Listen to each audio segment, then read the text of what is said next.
Wall Street and The Devil Wears Prada may hail from vastly different genres and industries, finance and fashion respectively, but they share a surprising amount of narrative DNA. Both follow the journey of a young, ambitious protagonist who enters a glamorous yet toxic industry, becomes entangled with a powerful mentor, and ultimately faces a moral reckoning. These films, though separated by decades and tone, mirror each other in structure and themes so closely they could almost be considered cinematic cousins. Hollywood has a history of producing eerily similar films, whether it's the dual disasters of Deep Impact and Armageddon, the age-swap romantic comedies Big and 13 Going on 30, or gender-flipped reboots like Ghostbusters and Ocean's 8. Yet the parallels between Wall Street and The Devil Wears Prada span more than a few common beats. They echo each other's core narratives in a way that seems less coincidental and more archetypal. I look at you, and I see myself. I see a great deal of myself in you. To be clear, The Devil Wears Prada is in no way a copy of Wall Street. The former is based on Lauren Weisberger's 2003 novel, which itself draws from her real-life experience as an assistant to American Vogue editor Anna Wintour. Critics often consider the book a roman à clef, offering a fictional yet revealing lens into the world of high fashion and Wintour's iron grip over it. In both films, the protagonists are young and ambitious individuals trying to make their mark in industries they barely understand.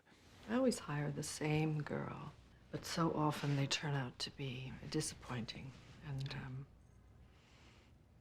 stupid.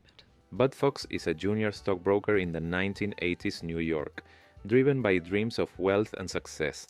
Andy Sachs, a recent college graduate and aspiring journalist, lands a job as an assistant at a prestigious fashion magazine, despite knowing little about the industry. A million girls would kill for this job. What binds them is their willingness to adapt and transform to succeed, even if it means compromising their values. Most of these Harvard MBA types, they don't add up to dog shit. Give me guys that are poor, smart, and hungry, and no feelings. Their respective mentors, Gordon Gekko and Miranda Priestly, are towering figures in their fields. Gekko, with his "greed is good" mantra, represents the ruthless edge of capitalism. The richest 1% of this country owns half our country's wealth. We make the rules, pal. The news, war, peace, famine, upheaval, the price of a paperclip. Priestly, impeccably composed and quietly tyrannical, commands fear and respect in equal measure. I see. You think this has nothing to do with you. And it's sort of comical how you think that you've made a choice that exempts you from the fashion industry when, in fact, you're wearing a sweater that was selected for you by the people in this room. These mentors draw the protagonist deeper into a world of glamour and power, but at a cost. Bud begins to engage in insider trading, betraying his working-class father in the process. The most valuable commodity I know of is information. Wouldn't you agree? Andy, meanwhile, starts neglecting her boyfriend and friends. As the protagonists rise, their transformations are visible. Bud sharpens his image, dressing and acting like the financial elite. Andy, initially indifferent to fashion, adopts the look and lifestyle of the fashion world, signaling her increasing assimilation into a culture she once disdained. You sold your soul the day you put on that first pair of Jimmy Choos. These external changes mirror their internal struggles. Bud realizes the extent of Gekko's corruption and chooses to turn him in, a move that costs him dearly but restores a sense of integrity. Andy, after a critical moment in Paris, decides to walk away from Priestly and the world she represents, reclaiming her original dreams. Despite its dramedy tone, The Devil Wears Prada is no less a cautionary tale than Wall Street. Both films fit neatly within the structure of a Faustian bargain. I'm gonna make you rich, Bud Fox. Where the protagonist makes a pact with power, experiences a rapid rise, and ultimately must confront the cost of their choices. I turned my back on my friends and my family and on everything I believed in, and for what? New York City serves as a character in itself, embodying both opportunity and alienation, and the damage to their personal relationships. Even gender dynamics play a role in drawing these films closer. Wall Street inadvertently critiques toxic masculinity by immersing Bud in a hyper-competitive, male-dominated space, while The Devil Wears Prada explores female mentorship, the complexities of powerful women, and the subtle sexism present in both corporate and fashion environments. Even in the resolution of each story, gender dynamics shape the final act. It's no coincidence that the mentor-protégé relationship in Wall Street ends in a physical confrontation, a brawl between two men. As much as I wanted to be Gordon Gekko, I'll always be Bud Fox. While in The Devil Wears Prada, it concludes with a quiet exchange of glances and a passing conversation between two women.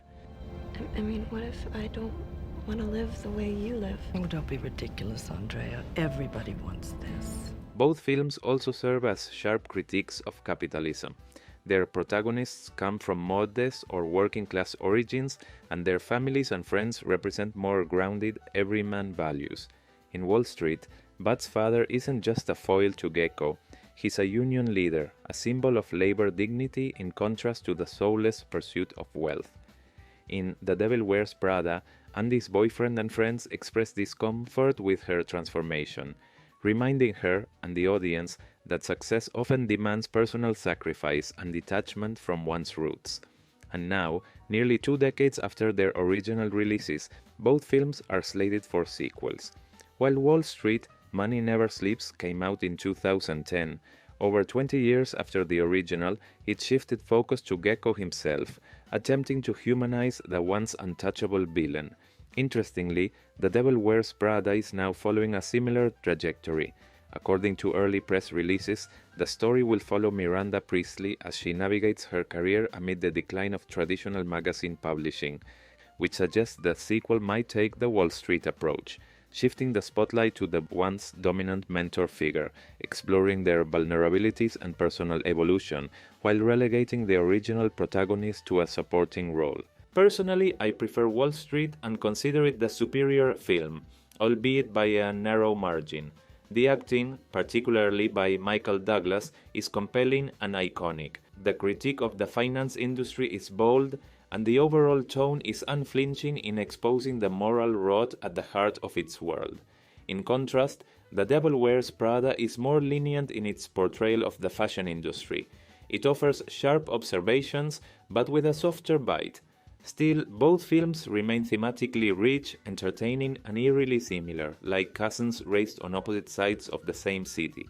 If you enjoyed this video, please give it a thumbs up, share your thoughts in the comments below. And to stay updated on future videos, don't forget to subscribe. That's all.